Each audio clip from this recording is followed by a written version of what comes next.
Welcome, truth seekers, to another episode. Fantastic episode. We really appreciate everybody watching the Straight Shooter Show right here on YouTube or wherever you're watching it at. And my name is Todd Braley. I'm an independent filmmaker, and with me always is the Thunder from Down Under that nobody calls him except me. Itai Guberman. And that is me. That is you. That is you. And we are privileged today to have a gentleman on. He is a writer. He is an actor. He is a producer, and he is a director. So and a musician. And okay, I guess I missed that part of the movie. A musician too. So there you go, ladies and gentlemen. Welcome TIM Novotny to the show. Hey, what's up, Tim? Hey. Thanks for joining us, man. We really appreciate you coming on and hanging out with us today. So real quick, I just want to ask, this is kind of our one and only standard question that we ask everybody, but how did you decide to roll yourself into the chaos that is independent filmmaking? Oh man, that goes back. I've always loved films as a kid. I watched tons of movies as a kid, wanted to make them, wanted to get involved with making them. So I started in high school with theater and acting, and then just kind of started meeting people while I was in college that were working on their own independent projects. You know, they'd see, they're like, hey, I heard you like making movies or you want to make movies. And so I'm like, yeah, I want to get involved with what you're doing. So I just started from there, and it just snowballed basically into where I'm sitting today. So yeah. Right. Sounds familiar, Todd?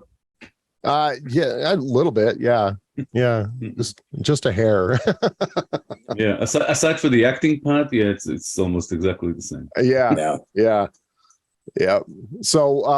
So tell us a little bit about kind of how things, kind of the order of things went, being that you do write, you do direct, you do act, you do produce, and you play music. So, you know, let's talk about kind of like the progression of where it started to where you're at now. Oh, music. Yeah. Music and writing were like the two things that I grew up with, because I had a very artistic father and grandfather who were into music and writing. And I did learn how to talk very early and read very early. I was obsessed with language. So it all kind of started from music and writing, but I loved film and theater at the time. I don't really care so much about theater anymore, but I mean, it was a good stepping stone to get into where I wanted to go. So that's where I developed into an actor, which I didn't think I was ever going to be an actor ever. You know, I never saw myself becoming an actor because I always thought I was just like a little creepy looking. I wasn't very social, you know. So then, you know, I get up on stage and then it was like, okay, well, that was easy. I didn't realize that it was more psychological than it was just memorizing lines and looking good or anything like that, you know. So to me, I was obsessed with characters, kind of like I watched Gary Oldman when I was a kid and some of the movies that he was in, and I'd watch like all these other actors, and I was like, I'm starting to get it now. You know, that's it's not about a persona per se, even though there are actors out there like Cary Grant, you know, their personas and they're known for it. I just loved characters. I didn't want to be able to recognize myself on screen.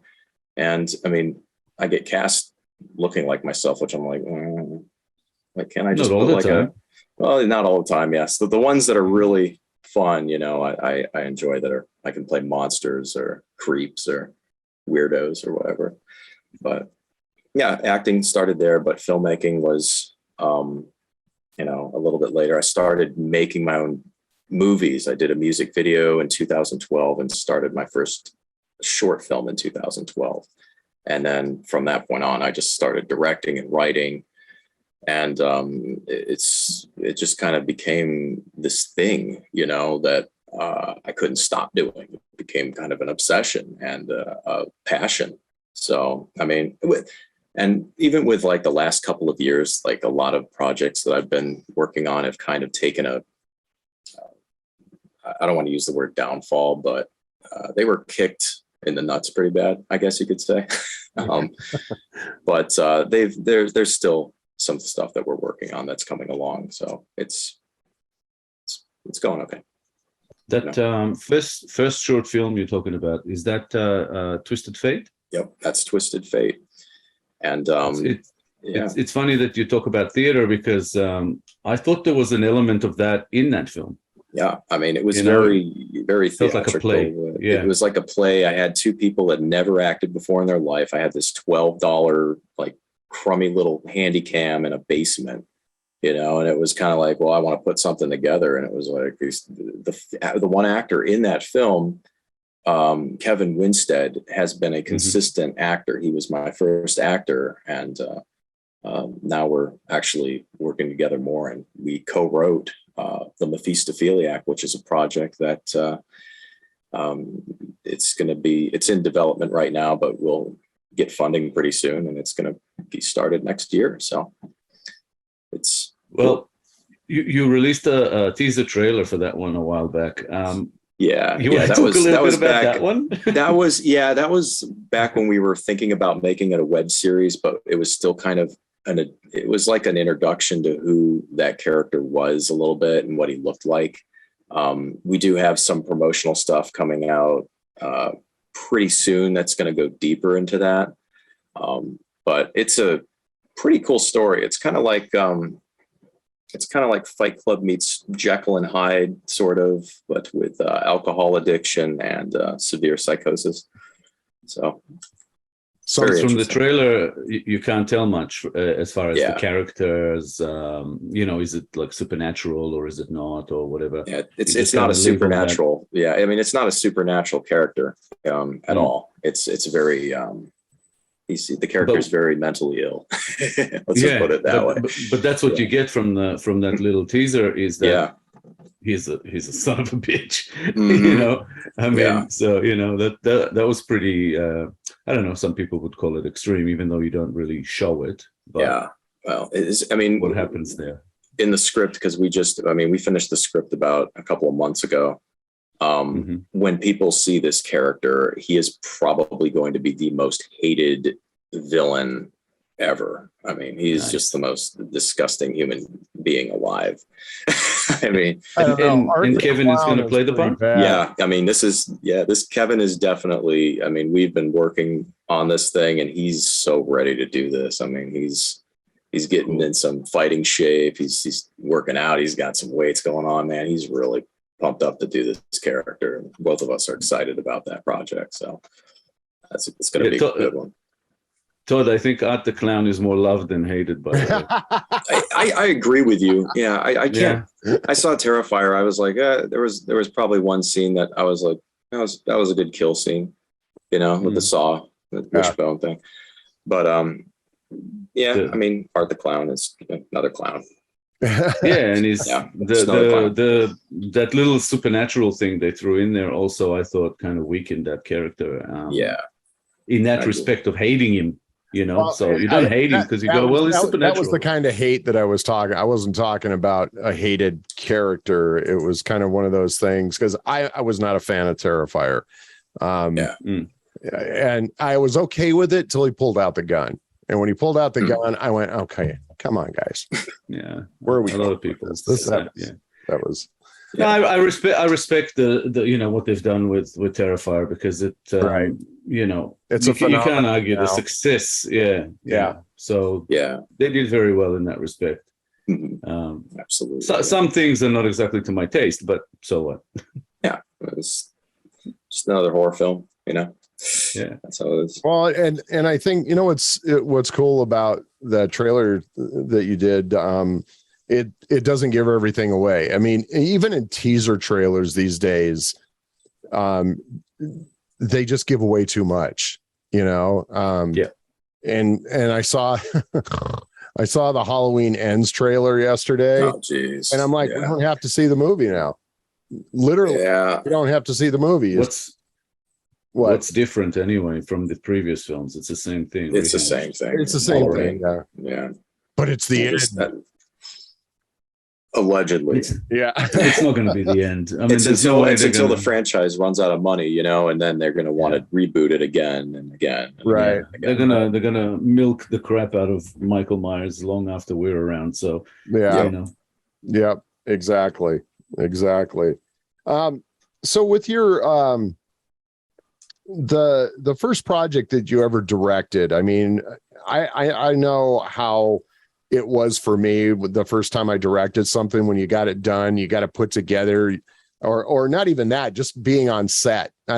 You get down there. You know, how was that for you? I know how it was for me, and I'm pretty sure Itai remembers how it was for him. How was that for you to be kind of, you know, running the show, I guess, you know, being able to put creation. It was interesting, like, because I had something a little different in my head than the way things were. But it came together as good as I felt it did at the time, I guess. And when I was on set, like getting on set and doing this, I just had tunnel vision. It's just kind of like when I get in any project, I'm just focused on objectives and directives, you know, and that's all it was at the time. And it still is like that today, where I'm just completely focused on what I got to do, you know. And it wasn't really, I've had conversations with other independent directors where they were kind of nervous about it, or they were trying to figure out what to do. I mean, it was kind of like, and it was just me, some lights, and 2 actors. So I started simple, you know, and as time goes on, you get on bigger and bigger sets where you are in charge of more people, and you're, you know, directing, like literally directing every single aspect of all these people, you know. And it was just, I guess, an easy transition for me to get into that, because it was like I started small and then went bigger with things. So, I mean, yeah, it was okay, you know. Yeah, I know what you mean. I remember my first project was like, at the time I considered it a hobby. Mm-hmm. You know, it was just a for fun kind of thing, a short film, you know. I had a partner at the time that was who was producing, Peter Angel, who's no longer with us. But he said to me before we started production, even though I wasn't really nervous or anything, but he said, you know, being your first film, just fake it till you make it. You know, just think in your head, I'm a director and this is what I do. The funny thing was, as soon as we started, it just all clicked, and I never thought about it at any point. I just knew what I had to do, and I did it. And then afterwards, I just thought, I'm a director. I was like, this is in my blood. Obviously, it all came by feel. You know, it was just like I was feeling my way through it, and everything just fell into place. That's how it felt for me. Yeah. So I was doing it as a hobby, and I felt like that the profession kind of chose me rather than me choosing it in a way. Yeah, that's what can happen. You know, I mean, it's instinct. What was that like for you, Todd? I'm just curious now. Yeah, well, the first thing I ever did was this movie that unfortunately nobody will ever see. Well, here's the reason that you'll never see it. We shot it. It was back in 1991 or 92. And it was called Dark Side of the Mind. It was this movie that I wrote with a friend of mine. And I've actually gone back. I still have the original script, and I've gone back and I've kind of been dabbling and wanting to do it again. I'm just trying to find the right people to do it. But cool. We did that. We wrote this thing. I cashed in $3,000 of my Dow stock that my grandfather or my grandmother had left me when she passed away, and went and got money to pay actors. So yeah, the first movie out of the gate, I had money that I paid out. I got a director of photography. My dad and my brother helped me build lights, and and built this camera dolly, like a rideable camera dolly out of two hand trucks.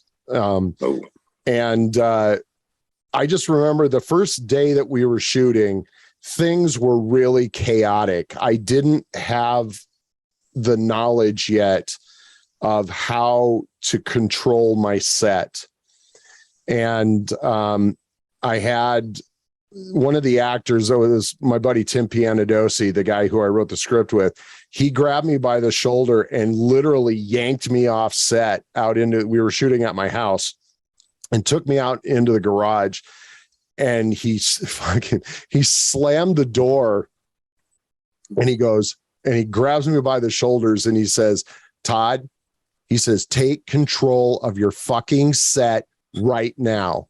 He said, because if you don't do this, you won't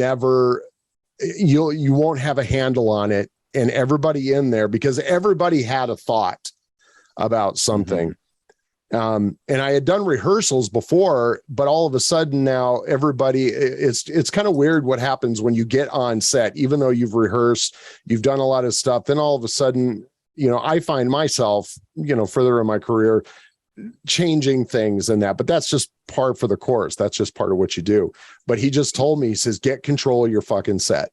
He says, because if not, he says, this is going to be a shit show. And that money that you spent is going to go out the window. So I went back inside. I told everybody, I said, hey guys, listen, here's what has to happen. I'm the director. When I talk, everybody is quiet. If you have ideas, don't blurt them out. Take me off to the side and say, hey, I have this thought. And that's pretty much after that, the whole rest of the thing. I mean, we shot for a week and a half, and the whole rest of the thing was like, it just went smooth as silk after that. But it was my first day was pretty chaotic from right out of the gate. But it's one of those things that, and I'm sure Tim and Itai, you guys will both attest to this, that you make a movie, you learn from what you screwed up on the last one. Absolutely. And just don't do it again. And right. everything is this, everything's a building block. I always like to look at films, and I tell everybody this that I work with, films are Murphy's Law. Anything that can go wrong you just have to be prepared for it and think quick enough on your feet to deal with it. So, I mean, yeah. we are problem solvers more than anything on set. Yeah. Because there will be problems. Yeah. Yep. That's part of the fun, I think. Yeah. And it's funny. You promoted him on My Indie Production, but James L. Edwards, there's actually a funny backstory about how I started working with him, because this is interesting. Back in 2008, there was another director that I was working with. We got involved with this independent film in Cleveland. I think it was called The Spook Show. And we were playing two kids that got killed. Bill Heinzman was in the movie, and it was one of the last ones that he did before he passed away. But that's where I met James L. Edwards on that set. And I remember way back then, I was talking to him about like directing. I was getting into all this stuff, and he was pretty excited. And then I didn't hear from him for years and years. And then another time I bumped into him at a video store not long after that. And then 2017, when I needed some more actors for Pharisee, his name came up again, and he was on my set. And then he didn't remember who I was. And he's like, oh yeah, I remember, we were in that movie together way back then. So ever since then, that point, Pharisee's kind of what brought us back together, and we started working on stuff together. But he's got a new one coming out. I'm not sure if any of you guys saw anything or are friends with James L. Edwards on social media, but Trivial is one that he's doing next. He's in post-production for that right now. I did see some of the footage of some of the stuff going on, and it's pretty cool. It's pretty killer. So, because are you involved in that one? Yeah, I was one of the that's what I thought. characters. Yeah, that one's his next project that's going to be released, I think, and I don't quote me on this, but I think it's going to be early next year, because he's basically editing 3 films together in one. And it's supposed to be like an underground like game show where they kill people on it. Yeah. So he's got to edit 2 different televised versions, you know, and then the actual narrative for the movie. So it's got to blend all together. So it's going to take some time. And it's the follow-up to Her Name Was Krista, yeah? Yeah, it's not really. I mean, it's not really his follow-up film, not like a sequel or anything. It's his next feature. Yeah, like it's kind of because Brimstone essentially was technically the one he did after that, and that was his anthology. Anthology, yeah. But this one's his next feature, and it's very well written. It's very character driven too. It's got a little bit of that power that Reservoir Dogs had meets. He's gonna kill me for saying this, but Saw. I thought you'd say that. Yeah, but I mean, it's good. It's pretty good. Because with Krista, you were involved sort of more behind the scenes. Mm-hmm. Yeah, I was the lighting director for that one. I don't consider myself a professional with lights at all whatsoever. He just needed somebody to help him operate it and see what I could come up with. And I was thrown into that, and it was fun. And it was, I love working with James Edwards all the time. He's great. So. Yeah, that was a good film. We reviewed it on Mainly Review Blog when we were doing that show. Oh yeah, yeah. It was a sort of like a strange sort of confrontational kind of film, but one of the better ones that sort of delved into that subject matter.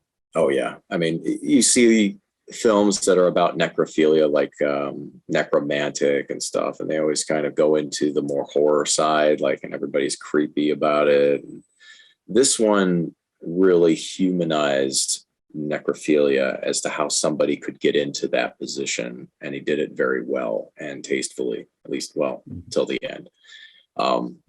But I still think it's yeah. I'm not spoiler, but yeah, it's a necrophilia film. It's a love film, so there it is. Yeah. It's a strange thing to say, like, yeah, that's a fun film. No, it's a good film. Yeah, it's a good film, but yeah. I don't know about fun. There's moments that are kind of funny, but it's a very good film. So, yeah. What I enjoyed it. Where do you come up with some of your ideas? I mean, I know myself, sometimes a word will trigger something.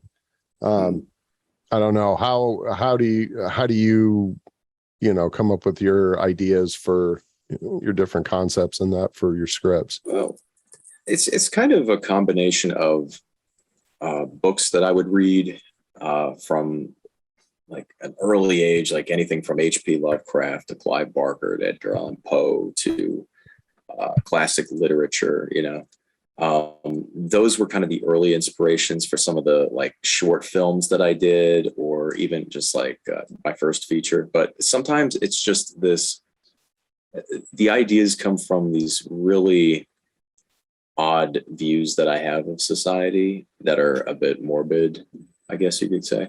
Mm-hmm. But I don't know, it's hard to say where some of them come from, like with my first feature, Vile Prey, that idea came from, originally I was going to create something that was like a story behind a snuff ring. And that one changed and it evolved. And I wanted to make it a story about justice and just people being hunted by other people.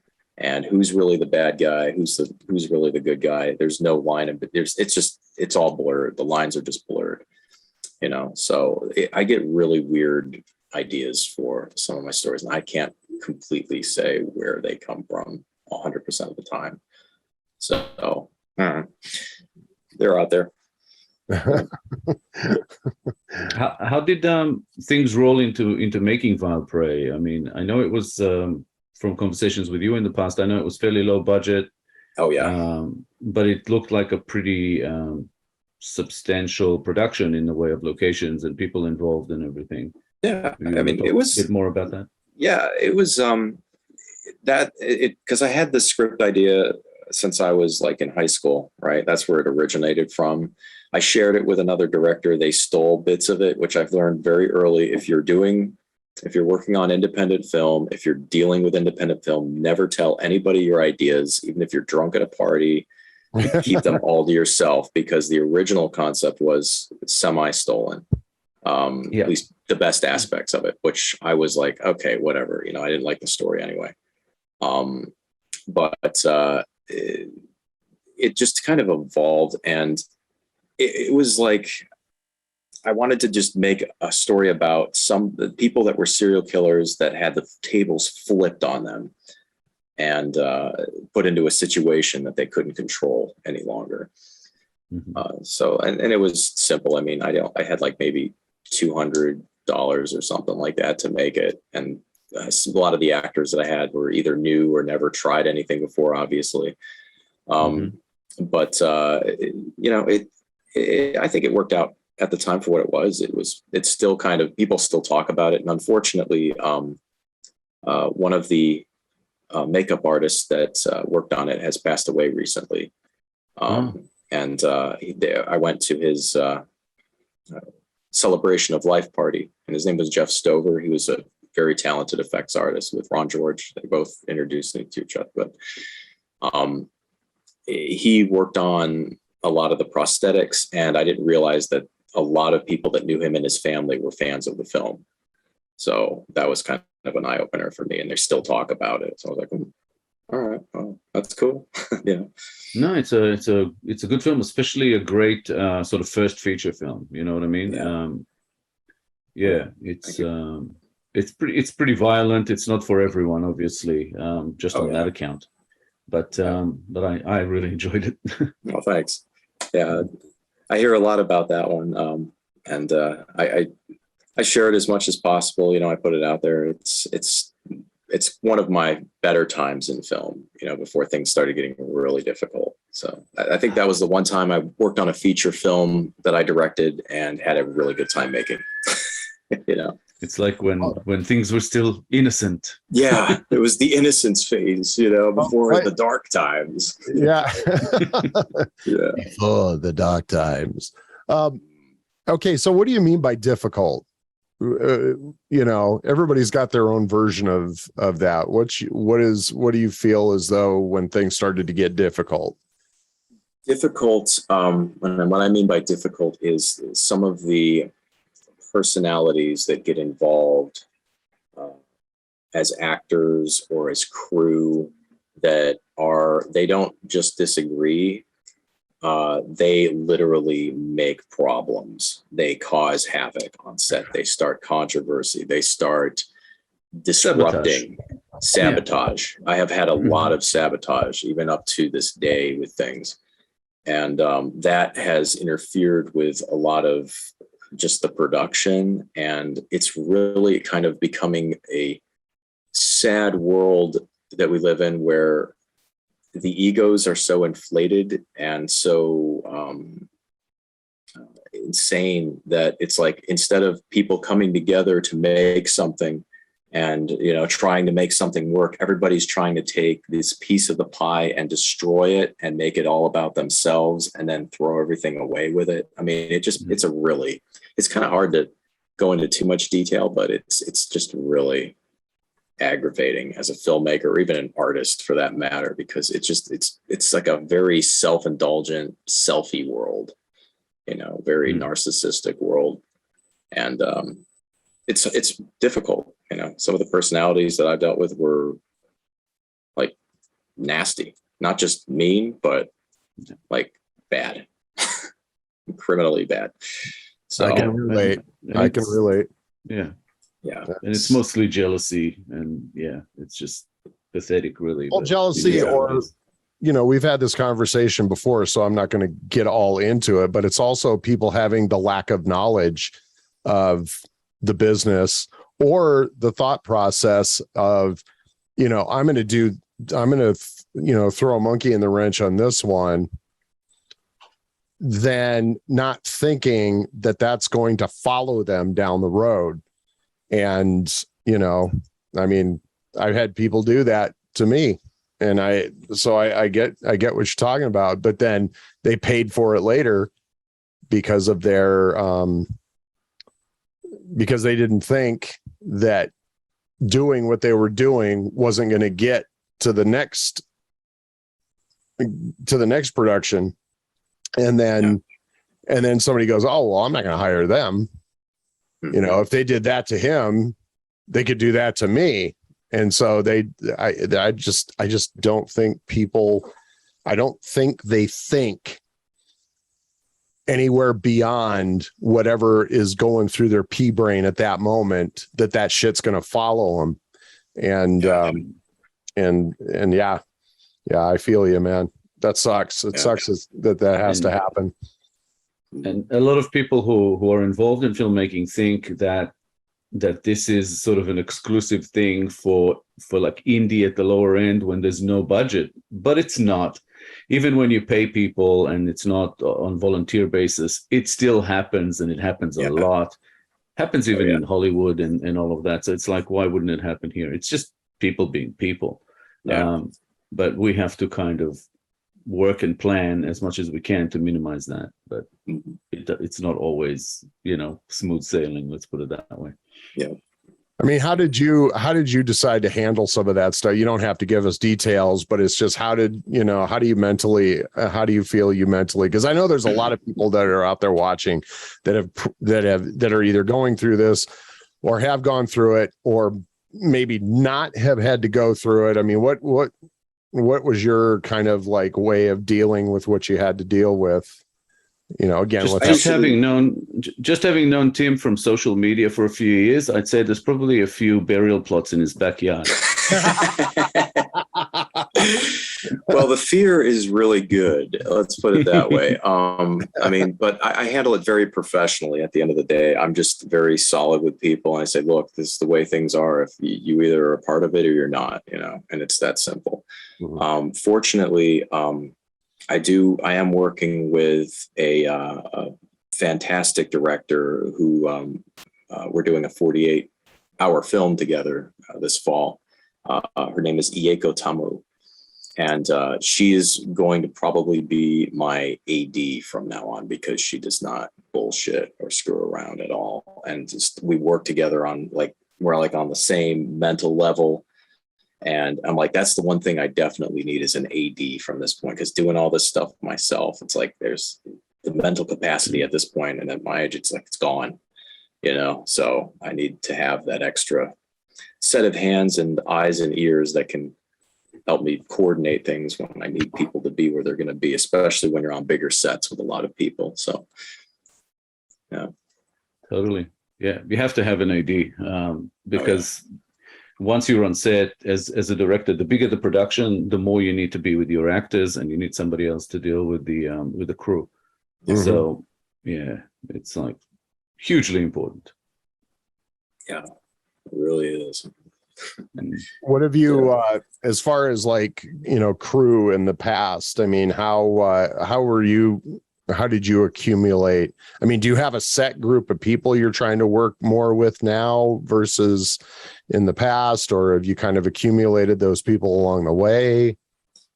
They kind of come and go. It's kind of been the Novotarian Syndicate's kind of a revolving door of crew and cast, obviously. But there are a few staples that are mentioned. I mean, he goes by Empty Casket, but Matt Wilburn was the one that helped me put together Vile Prey, and he's always been a staple, and he's always there to help with whatever, and obviously Kevin's a staple. I mean, it's just like a revolving door of people, but there's always a few group members, key members that I know who to call and can go to for anything that I need. So that's just kind of how it is, But, yeah. Yeah, I just keep thinking that eventually, we'll kind of all find a way to fill all those roles with people who will stay with us for the rest of the journey. Yeah. But that rarely happens because, people go on other projects and all the rest of it. There's sometimes, scheduling issues and stuff.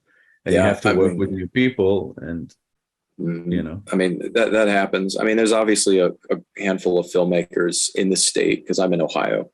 There's a handful of filmmakers that I work with and have projects that I'm involved with coming up, like Reese Thomas, or he goes by J Star. There's LaVale Duncan, obviously Eric Whiting, Derek and Jose, you know, from I-71 movies. I mean, these are groups of people who are serious about what they do. And those are the people I know I can rely on for anything when it comes down to it. Even James Edwards, obviously, too. So we all have our resources. You mentioned Eric Whiting, so that's kind of like a really good segue to kind of move into, sort of jump ahead a little bit, talk about Ragmork. Oh, yeah. That's a project that he directed and you starred in. Yeah, that must have been a rough one too. Well, it was that was a really interesting time, because I just got called in to be an extra multiple times on that show Mindhunter, and we were coordinating like when we're going to shoot, because they weren't giving me complete dates like right off the bat, and we were trying to go back and forth, but we ended up finishing that. I think it was, and he can obviously correct me if I'm wrong, I think it was like a couple of weekends or so that movie was shot in. And you know, that one was amazing for me, because when he gave me the script for that, it read like a Silent Hill video game. Like it was like the Silent Hill 2, you know, and I kind of took some aspects from even one of those characters and tried to modify the look of myself for that character as much as I could. But it was very dark. It was very psychological, and he's like, it's going to be in black and white, and it's going to have, you know, it's like old school, you know, horror elements in it. And I'm like, this sounds everything that you just said. I'll do it. And then when it was over, you know, I'm like, hey, do you have anybody to score this? And he's like, not right now. I'm kind of talking to a few people. I'm like, I'll do it. Like, because I was trying to walk away from scoring people's movies, you know, at the time, because it was kind of like I was doing projects and they weren't really going anywhere for scores, and some of them were. But that was going to be my last one that I ever put music into. Keyword was, and then actually like it was last month. I mean, it was earlier than last. It was last month. Derek and Jose hit me up to do the score for St. Gabriel. So I ended up doing that. That was the last thing I just did. So I was like, okay. And now this one's the last one. This is the last one. This time it's going to be the last. No, I can't even say that anymore, you know? No. So. But with Ragmork, it's almost a one actor piece. You know what I mean? There's a couple of other characters, maybe three more, that sort of have small roles, but most of it is like squarely on your shoulders. Yeah. Did you like feel any sort of, I don't know. I mean, obviously as an actor, that's an exciting thing, but was there also like an added sort of pressure, I guess, in a way? Not so much with that, because, honestly, I mean, because I've been acting close, it's almost going on 20 years now. It probably already is 20 years at this point. I don't know. It's been so long, because you get kind of used to it after a while. But like by the time I got into Ragmork, I think I was more in depth, like mentally, with the character that I was playing. So I didn't really think about that. And plus, the crew was a very skeleton crew. I mean, it was like almost nothing. It was basically one-on-one with Eric and I. We went back and forth and did this whole thing. We would just like work as late as we had to get everything right.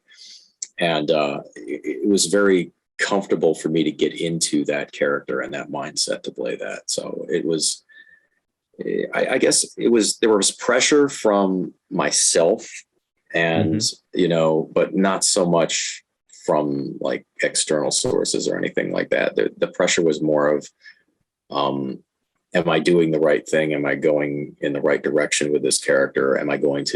Is this going to be believable enough? Because at the time, I mean, I was going through some rough shit, you know, it's like, all right, but I mean, it worked. I mean, it came off the way I imagined it would. So yeah. It's a great film. Also another one we reviewed on my indie, and it's it was one of the sort of highest rated films of that year on the show. So it was a really that's cool. Yeah. Very cool. What do you have any kind of prep that you do? I know there's a lot of different types of actors. You know, you've got the method, you've got the light switch where you can just turn it on off. You know, I mean, what do you do as an actor when you're acting? What kind of prep do you do? Well, it's like a bounce back, but it's back and forth between a light switch and method.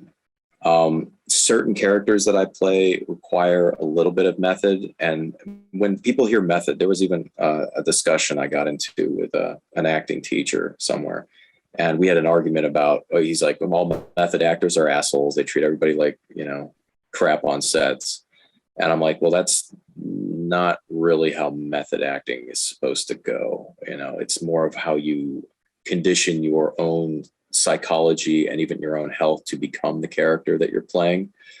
So it's kind of it's a mix. So I have the light switch ability, which probably means I'm a sociopath or something. But I mean, like I can easily shut it off. Like when they call cut, usually when somebody calls action, like I just kind of build it up in my head, wait for it, and then action happens. It just there it is, But sometimes there's characters like the character I play on St. Gabriel. He's got this grubby kind of New Jersey sounding accent, and he's all gristly. It almost sounds like Whitey Bulger or something like that, And I when I prep for him, I always chug tons of hot coffee, and I go through an entire pack of cigarettes, and I'm ready. And it works, and it slows me down. It makes me like, yeah. And then it's just like, love this, So yeah, that's my prep for that character. Because it looks like he's a bit of a psycho.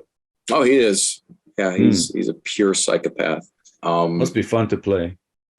Yeah, it's a good time. I mean, some of the other actors I have to be careful around, like, because sometimes you get too much into it. Also, if you start roughhousing, like there was even a scene in the first episode where I'm, because I know a little bit of fight choreography. I've been trained in martial arts for years. There was an actor that wasn't an actor who was supposed to be an extra that I basically take 6 feet under, right? And we had this scene where I was, hit him in the throat and smash him against the wall. And I bashed his head up against the locker and then stomped his skull in, and this guy was family fun, right? Yeah. Good old wholesome family fun, And, yeah, so he's never been, trained in any of that stuff before. So I was being like really careful. So I had to like separate because I was in character, but you have to also be careful because if they're casting somebody, if there's somebody on the other end of what you're doing and they don't know how to react or they move the wrong way, yeah, they're gone, So sometimes you have to be very careful with that kind of thing and make sure that nobody gets hurt. So, yeah.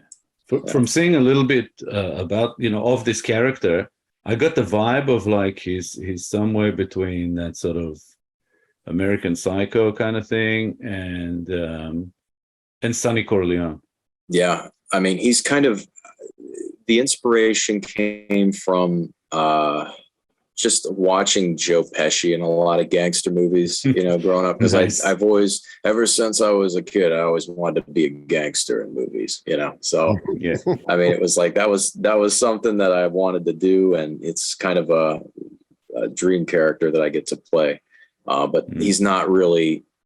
The more I look at him, and the more I read deeper into some of the scenes and some of the episodes that are coming up, he's really not. A gangster. The guy's a pure psychopath.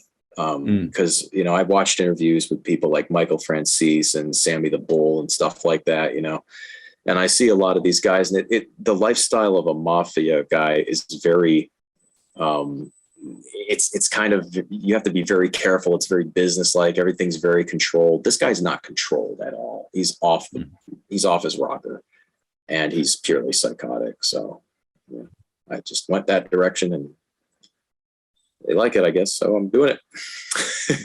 Yeah, can't wait to see that. Yeah. Yeah. Yeah, that'd be interesting to see.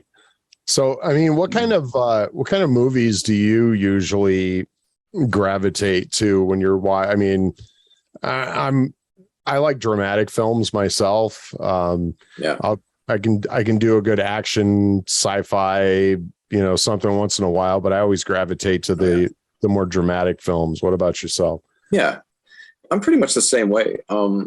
Like a lot of the movies that I watched when I was a kid, I mean, the first horror movie I ever saw was Alien. And I saw that when I was 4 years old. So that got me into everything. Got me into the Giger, the designer. I mean, there's some artwork on the back walls that I have from him. It got me into all those films. It got me into the occult and H.P. Lovecraft and all kinds of things. So, movies like that. Then there was like classic movies like The Godfather or, One Flew Over the Cuckoo's Nest, one of those movies like that.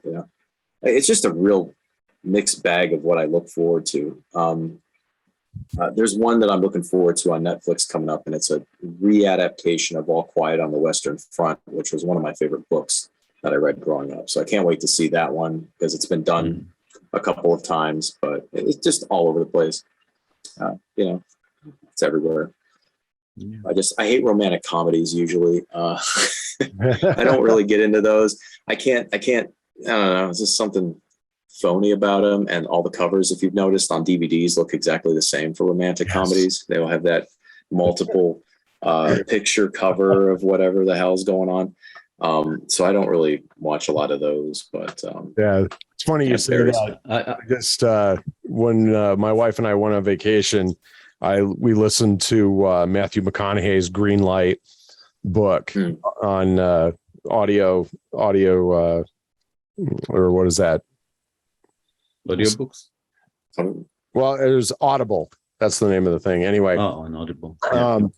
So and that was one of the things, he was talking about in his book about getting wrapped into these rom-coms, and he did mention the fact, and he says, he was in, and it's cool because he's reading the book. So it's almost less like he's reading and just more like he's telling you what telling you story, just talking about stuff as he's going along. So, and he did talk about the rom-com, and he did talk about how all of the covers look the same, and he says, I just felt like I should take a picture and just take a picture like with my head pointing one way, take a picture with my head pointing the other way, take a picture with my head pointing forward. Here's some photos, just use them all on the same covers. So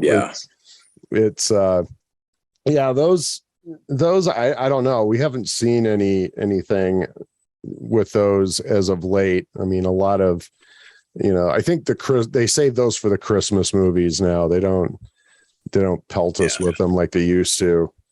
So they do on Netflix lately, but they're all very, very, very sort of, have this sort of a TV movie feel to them.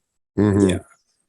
Did you ever notice on Netflix, like everything kind of looks sort of the same? Because I just finished that Dahmer series, and it reminded me of Mindhunter. Just the cinematography, the style, the lighting, and everything. Yep. It was like Napoleon Dynamite meets Mindhunter. Yeah, basically. So, I mean, I haven't seen it yet, so I don't know. But, he was all right. I think there's just so much overhype with Evan Peters, but he is a good actor. I think that he nailed the character's accent. He had most of the character, but some of it was like, I don't think that really happened. Well, they always take dramatic license and stuff like that. My daughter, who probably knows more about Jeffrey Dahmer and his whole situation than any one person on the planet besides Jeffrey Dahmer. So she's kind of she was one of those kids that growing up, the first horror movie she ever saw was at 3 years old. I'm such a bad father.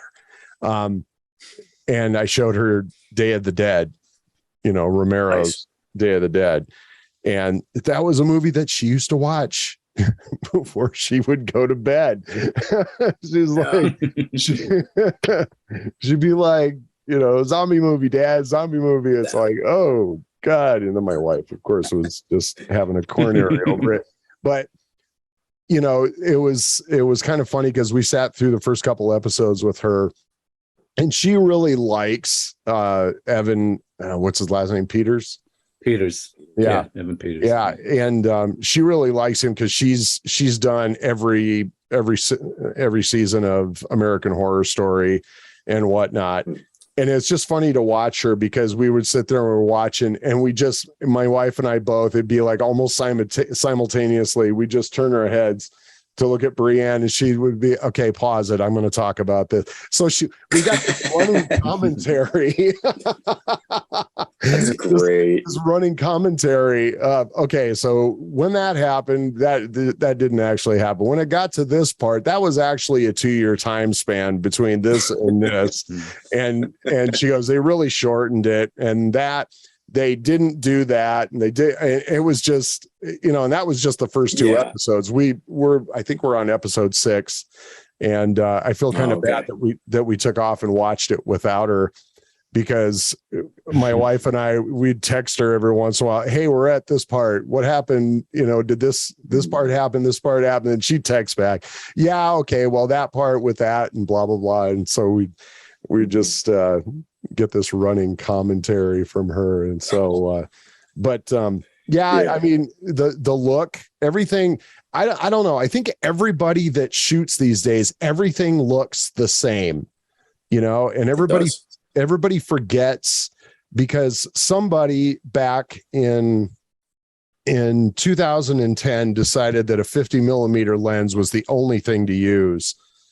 And, you know, and a red camera or a black magic. I mean, it's like a pissing contest with whoever's got what kind of camera. And to me, it's just everybody wants, very ridiculous. Yeah. And everybody wants to play, you know, when somebody said, well, what kind of equipment are you shooting on? It's like, what does it matter? You're going to be a part of the fucking project or not? You know?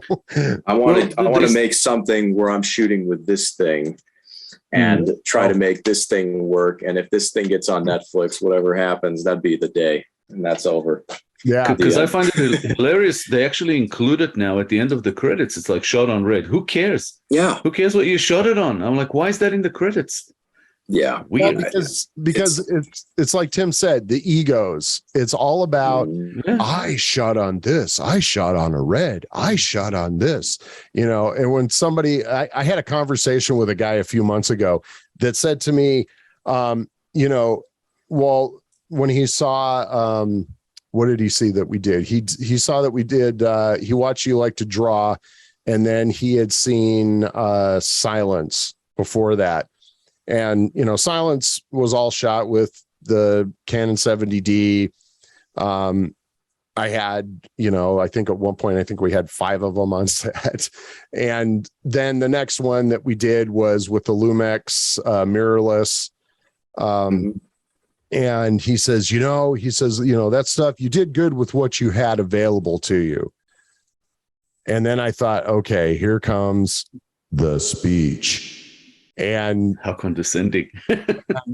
And he said, you know, how do you think you're going to feel though when you get a red camera in your hand, and then your stuff goes from looking kind of how it looks now to looking very cinematic and looking like, and he used the Netflix thing. Yeah. And I've shot on all of those, man. Those are, I'm sorry. Yeah, there's no, it's fine. It's just kind of one of those things that you just sit there and you go, okay, is this about, if we're more worried about the equipment that we shoot on versus being able, I would rather have a shitty movie as something that was shot even on a VHS cam and have it look and have the story be good, and it doesn't look great, but I got through it because of the story. Yeah. Or rather than have it look great with a shitty story, which is what we have today in most films. All the time. Netflix or otherwise. Yeah. Yeah. And the real trick behind all of this, all these cameras, when it comes down to it, they all pretty much do the exact same thing. The real trick behind it is lenses and lighting. Yeah. That's really what it comes down to. So if you have a good lighting guy and you've got pretty good lenses for whatever camera you're using, you can pull off the same quality that you see on a lot of these television shows. And a lot of people don't think about that. They just think about the brand because that's how it's advertised. Like Premiere. There's so many people around here that are obsessed with editing in Premiere. You know, they think Premiere is the end all be all. But here's the thing. So Premiere's great, but how much do you pay for it? I thought Premiere was one of the simpler ones. Well, no. Everybody's talking DaVinci now and all kinds of other stuff. I don't know. DaVinci's kind of cool, but here's the thing: like Premiere, everybody's obsessed with Premiere, but it's like I do the same thing in Vegas. You know, that you can do in Premiere. The only thing that's different are the rendering outputs. You can even convert it to Premiere to have it rendered through, and the systems work with each other.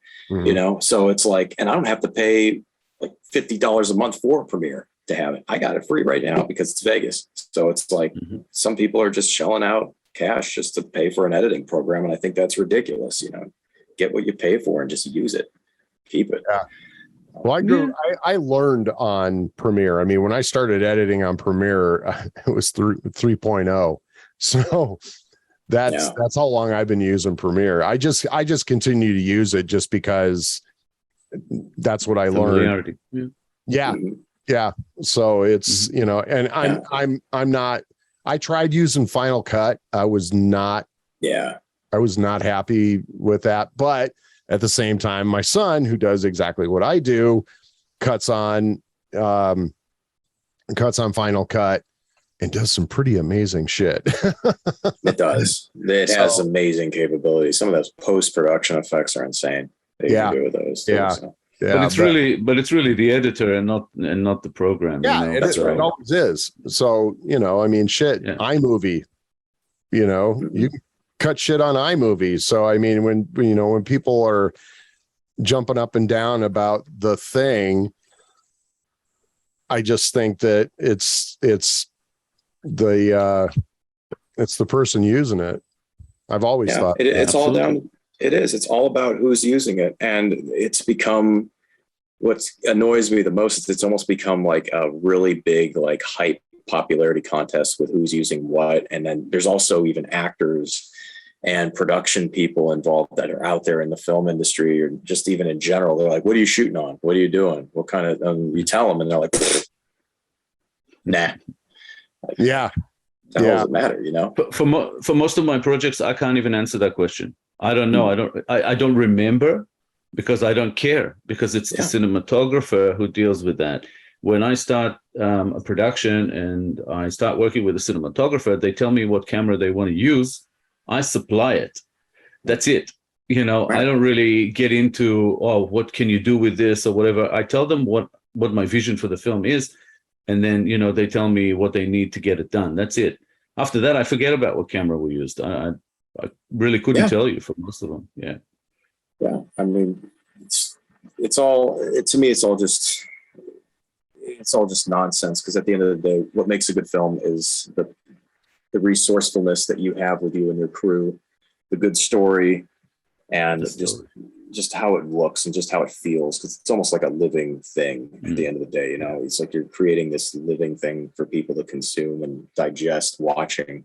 So if it's effective and it works that way, then you got a good movie. You know? Yeah. But the whole art of story thing has been lost, I think, in the last, I don't even know how many years, but with the digital films I see that are coming out, the digital age is when that really became, when all of that shit started, you know, when it was, you know, when Canon came out with their, with 5D Mark II or something like that had the capability to give you the cinematic. Because I shot that short film, Itai, my first version of Silence on that, and we shot it on that, and that's, I just remember that's when that started. That was like 2009. I think 2009, 2010, when those things started kicking in, and that's when it started. All right, there you go, ladies and gentlemen. That was part one of this episode. Part two will be coming up very, very soon. So look it up on the Straight Shooters YouTube channel. Thanks for watching. See you soon.